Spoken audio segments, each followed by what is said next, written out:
नमस्कार, बहुत स्वागत है आप सभी का। आपके साथ मैं हूं सोनल साथ के साथ आप देख रहे हैं श्योपुर से इस वक्त बड़ी खबर मिल रही है। कुनू नेशनल पार्क से बाहर निकली मादा चीता। गामिनी मोरेका के जंगल में देखी गई मादा चीता। वन विभाग की टीम मादा चीता की तलाश में जुटी है। मादा चीता को किया जा रहा है ट्रेस।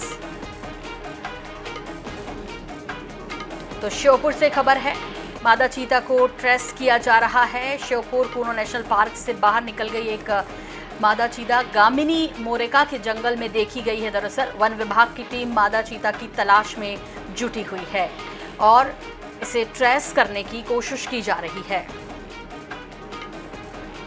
तो श्योपुर से इस वक्त की बड़ी खबर मिल रही है। कुनू नेशनल पार्क से बाहर निकल गई गामिनी मोरेका के जंगल में देखी गई दरअसल ये मादा चीता, और वन विभाग की टीम इसे ट्रेस करने की लगातार कोशिश कर रही है।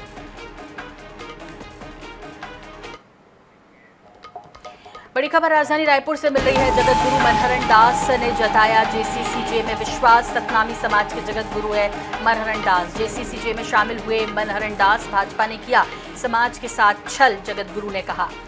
तो उन्होंने कहा कि भाजपा ने समाज के साथ छल किया है। रायपुर से बड़ी खबर, भाजपा ने समाज के साथ छल किया, जगत गुरु ने कहा, और वो जेसीसीजे के साथ हो गए या कहें उस पर विश्वास जताया है। सतनामी समाज के जगत गुरु हैं मनहरण दास, जिन्होंने विश्वास जताया जेसीसीजे में और शामिल हो गए जेसीसीजे में। आरोप लगाया कि भाजपा ने समाज के साथ छल किया है और अब इसीलिए वो जेसीसीजे के साथ हैं। तो मनहरण दास जगत गुरु हैं सतनामी समाज के, जिन्होंने जेसीसीजे को अब साथ देने की बात कही है। भाजपा से नाराज होकर उन्होंने कहा कि इन्होंने समाज के साथ छल किया। और अब बात करते हैं नकली शिकायत के बारे में। जी हाँ, आपको बता दें कि बेहद गंभीर मसला भी है और अनोखा भी है। मामला दिलचस्प भी कहा जा सकता है, क्योंकि ये मध्य प्रदेश में पुलिस महकमे की एक ऐसी करतूत सामने लेकर आया जिसकी जानकारी मिलने के बाद आप हैरत में पड़ सकते हैं। प्रदेश में आम लोगों की समस्याओं का निदान करने के लिए सीएम हेल्पलाइन की शुरुआत की गई, लेकिन इसका इस्तेमाल बेहद चतुराई से पुलिस अपना नंबर बढ़ाने के लिए कर रही है। INS 24/7 ने इसका खुलासा किया है कि आखिर किस तरह नकली शिकायत दर्ज कराई जाती है और असली शाबाशी हासिल की जाती है। दरअसल थाने के पुलिसकर्मी ही सीएम हेल्पलाइन पर शिकायत दर्ज कराते हैं और 1 से 2 घंटे के अंदर शिकायतों का समाधान दर्ज कर दिया जाता है ना वाकई झूठी काबिलियत जाहिर करने का शातिर अंदाज। INS 24/7 संवाददाता ने अपनी पड़ताल में अरेरा हिल्स थाने में पदस्थ एक ड्राइवर और 9 पुलिस वालों के नाम और नंबर भी हासिल किए, जो लगातार हेल्पलाइन पर शिकायत दर्ज कराते रहे हैं। मिल रही जानकारी के मुताबिक प्रदेश के तमाम हिस्सों में ऐसा खेल चल रहा है। इसकी जानकारी सीएम हेल्पलाइन के अधिकारियों को भी है, लेकिन हेल्पलाइन के अधिकारी इस मामले में किसी तरह की कार्रवाई नहीं कर रहे हैं।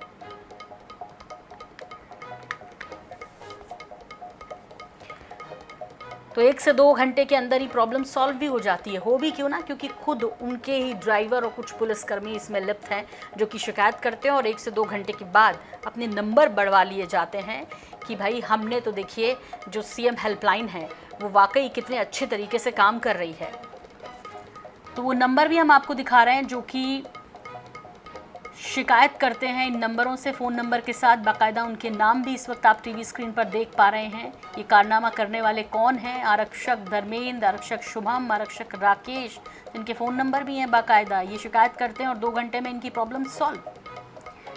ये सभी 9 पुलिसकर्मी भोपाल के अरेरा हिल्स थाने में पदस्थ हैं। आपको बता दें दर्शकों, जिनका एक कारनामा सामने आया। अरेरा हिल्स में ही कार्यरत एक ड्राइवर ने भी करवाई थी फर्जी शिकायत।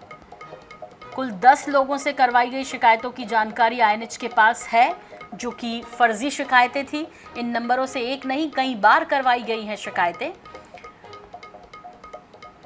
एक अधिकारी ने नाम न बताने की शर्त पर कहा कि सीएम हेल्पलाइन के प्रेशर की वजह से ऐसा करना पड़ता है। प्रेशर है सीएम हेल्पलाइन में कि काम करिए, लोगों की परेशानियां उनको दूर करिए, पर यह प्रेशर नहीं होगा कि आप फर्जी शिकायतें करिए और फिर उनका समाधान ढूंढ लीजिए। जाहिर तौर पर नंबर बढ़ाने के लिए या कहें नौकरी बचाने के लिए कि हम काम कर रहे हैं, ये कारनामा हुआ है।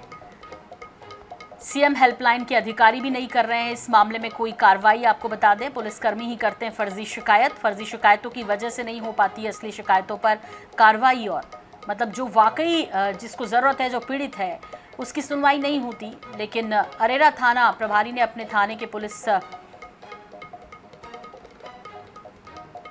कर्मी ऐसे जो कि कुल 10 बता रहे हैं, ड्राइवर सहित 9 आरक्षक हैं जो कि इस तरह की फर्जी शिकायतें करते हैं।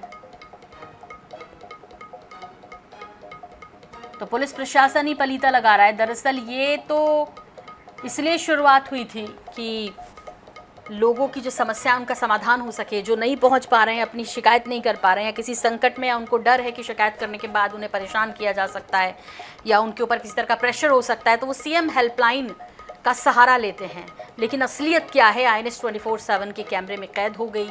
असलियत क्या है, वो नंबर्स हम आपको उन आरक्षकों के नाम के साथ दे रहे हैं दर्शकों, दरअसल जो कि इस तरह की शिकायतें करते हैं और 2 से 3 घंटे के बाद उनकी शिकायतें रिजॉल्व भी हो जाती हैं, समस्या का समाधान हो जाता है। ऐसे हैं वीरेंद्र अहिरवार, प्रदीप सिंह, चंद्रकांत, महिला आरक्षक है चंद्रकांता, धर्मेंद्र, शुभम और राकेश। ये वो आरक्षक हैं जो कि शिकायतें करते हैं, कहते हैं प्रेशर है सीएम हेल्पलाइन की तरफ से हमारे ऊपर कि भाई कुछ काम तो करिए। वीरेंद्र अहिरवार, प्रदीप सिंह, चंद्रकांता, ये वो नाम हम आपको दिखा रहे हैं नंबर सहित जो कि हेल्पलाइन में शिकायतें करते हैं। 9 पुलिसकर्मी ऐसे टोटल अरेरा हिल्स थाने में पदस्थ हैं। उसके बाद कुछ समय बाद इनकी समस्याओं का समाधान हो जाता है। लेकिन ये एक गंभीर विषय कि अपनी नौकरी बचाने के लिए काम के ये प्रेशर है कि काम करिए, तो ये झूठी और फर्जी शिकायतें करके फिर उसके समाधान ढूंढवाते, इससे किसको फ़ायदा होगा? किसी को भी नहीं। शायद इसीलिए फिर सरकारी व्यवस्थाओं से लोगों का विश्वास उठता है। लोग कहते हैं हम शिकायतें करते हैं लेकिन हमारी कार्रवाई नहीं होती। हम सीएम हेल्पलाइन में कई बार शिकायत कर चुके हैं लेकिन हमारी सुनवाई नहीं होती। क्या वजह ये है कि सब कुछ फर्जी हो रहा है? इधर मध्य प्रदेश में नई शिक्षा नीति के तहत नए पाठ्यक्रम में वीर सावरकर समेत भगवत गीता संदेश को शामिल किया जाएगा। सावरकर को सिलेबस में शामिल किए जाने को लेकर सियासत गर्मा गई है। कांग्रेस ने इसे स्वतंत्रता संग्राम सेनानियों का अपमान बताया। कांग्रेस ने आजादी की लड़ाई में सावरकर के योगदान पर सवाल खड़े किए।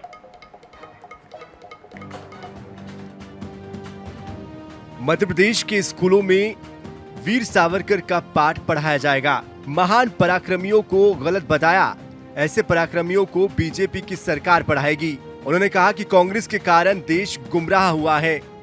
कांग्रेस ने लुटेरों का इतिहास पढ़ाया। कांग्रेस को गांधी जी का इतिहास नहीं मालूम। कांग्रेस ने तो गांधी जी के इतिहास को गलत प्रदर्शित किया। बीजेपी ने गांधी का सही इतिहास पढ़ाया है। मंत्री परमार ने वामपंथी इतिहासकारों को भी चैलेंज किया है कि भारत की खोज वास्को डी गामा ने नहीं की है। भारत के लोग पहले विदेश गए थे, गलत इतिहास पढ़ाया गया है।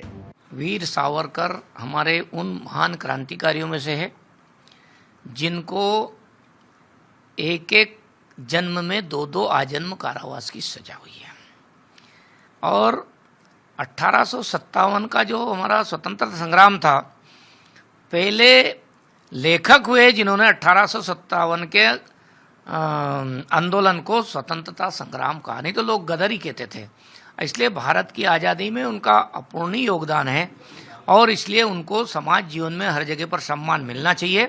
दुर्भाग्य से इस देश में कांग्रेस की सरकारों ने भारत के महान क्रांतिकारियों को इतिहास के पन्नों में जगह नहीं दी गई। विदेशी आक्रांताकारों को महान लिखा गया, देशभक्तों को महान नहीं लिखा गया।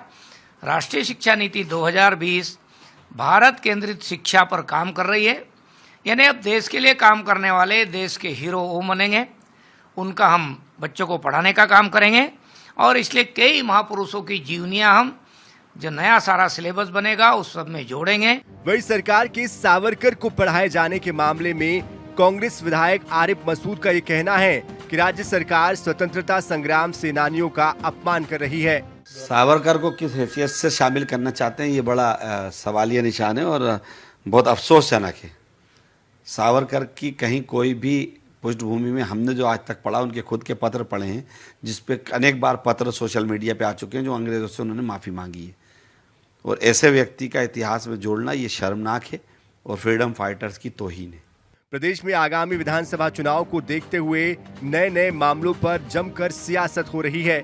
बीजेपी अपने हिंदुत्व की छवि को नए सिरे से गढ़ने का प्रयास कर रही है, लेकिन कांग्रेस भी हिंदुत्व के रास्ते पर ही चलकर बीजेपी का रास्ता रोकने की तैयारी में जुटी है। INS 24/7 के लिए भोपाल से मनीष कांत जैन की रिपोर्ट। छत्तीसगढ़ में इस साल के आखिर में विधानसभा के चुनाव है। चुनाव से पहले केंद्रीय नेताओं का तांता लगना शुरू हो गया। दुर्ग में केंद्रीय गृह मंत्री अमित शाह के दौरे के बाद अब बीजेपी के राष्ट्रीय अध्यक्ष जेपी नड्डा कल बिलासपुर में चुनावी बिगुल फूंकेंगे।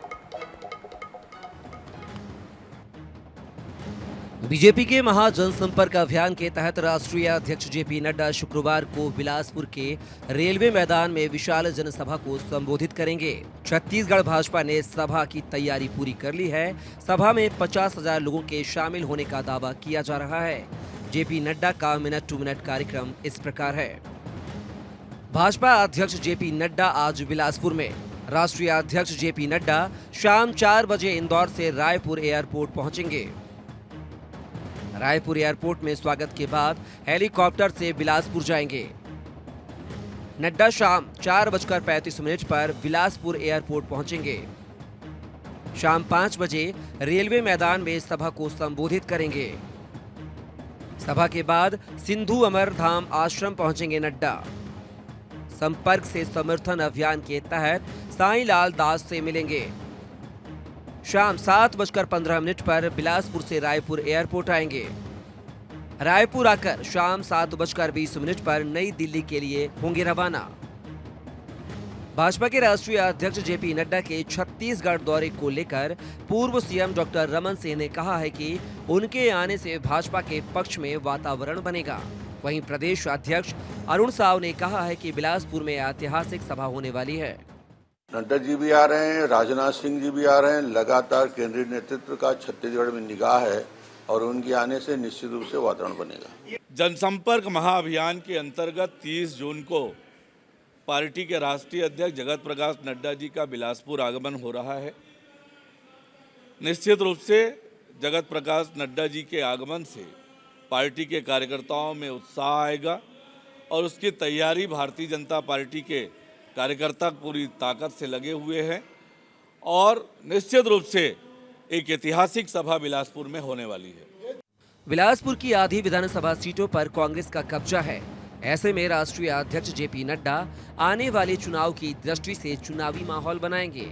मोदी सरकार की योजनाओं और नीतियों के सहारे जनता का विश्वास जीतने की कोशिश की जाएगी। इसमें कितनी सफलता मिलती है यह तो चुनाव नतीजों से ही सामने आएगा। रायपुर से INS 24/7 के लिए स्वप्निल गौरखेड़ी की रिपोर्ट। देश भर में आज यानी कि गुरुवार को 29 जून को ईद उल अजहा का त्यौहार धूमधाम से मनाया जा रहा है। भोपाल में भी खुशनुमा मौसम के बीच बकरीद का पर्व धूमधाम के साथ मनाया गया। सुबह 7 बजे शहर को शाही ईदगाह में शहर काजी सैयद मुश्ताक अली नदवी ने बकरीद की नमाज अदा की और इस मामले में मौके का जायजा लिया हमारे सहयोगी ने। ईद की पहली नमाज अदा की गई है और अमन शांति की दुआ भी यहाँ की गई है। इस वक्त में मौजूद ईदगाह मस्जिद में देख सकते हैं लाखों की हजारों की संख्या में जो मुस्लिम भाई है वो यहाँ पहुंचे हैं। उनसे बात करना चाहेंगे। सबसे पहले तो आपको ईद बधाई। ईद को बधाई सभी से। आ रहे हैं आप यहाँ? हमेशा से आ रहे हैं। क्या दुआ की गई है? देश के लिए, प्रदेश के लिए, शहर के लिए अमन और शांति के लिए दुआ की गई है कि सभी लोग अमन और शांति से रहें और सभी लोगों को ईद मुबारक हमारी ओर से भी। आपको भी ईद की बधाई। आपको भी। कब से आ रहे हैं? नहीं हुआ 2-1 साल होगा माशाल्लाह आते हुए। दुआ ये हक में किए कि अपने जो मुसलमान भाई जितने भी हैं माशाल्लाह भोपाल शहर से बाहर के जितने भी मुसलमान हैं माशाल्लाह 5 वक्त की नमाज पढ़ने वाले बन जाएं और अल्लाह का जिस तरीके से हुक्म अदा करना है उस तरीके से हुक्म अदा करने वाले बन जाएं और ईमान के साथ हमारा खात्मा हो जाए इस दुनिया से। ये असल है। दुनिया में जिंदगी भर तो रहना नहीं है, एक ना एक दिन जाना है। तो इससे पहले कितना समझदार शख्स वो है जो मुझसे पहले मौत की तैयारी कर ले दुनिया के अंदर रह कर के। तो कह रहा है कि ला इलाहा इल्लल्लाह मुहम्मदुर रसूलुल्लाह सल्लल्लाहु अलैहि वसल्लम जब हमारा दुनिया से जाना हो रही हो तो हमारा कलमे पे खात्मा हो रही हो। यही दुनिया के अंदर आने का मकसद है। अमन शांति की जो दुआ है यहाँ पर की गई है क्योंकि भोपाल की में जब ईद की नमाज अदा पीड़ की जाती है तो ये तस्वीर वो बयां कर रही है कि अमन शांति और इसकी दुआ यहाँ पर की जा रही है। कैमरा नितिन के साथ सनी मालविया, INS न्यूज भोपाल।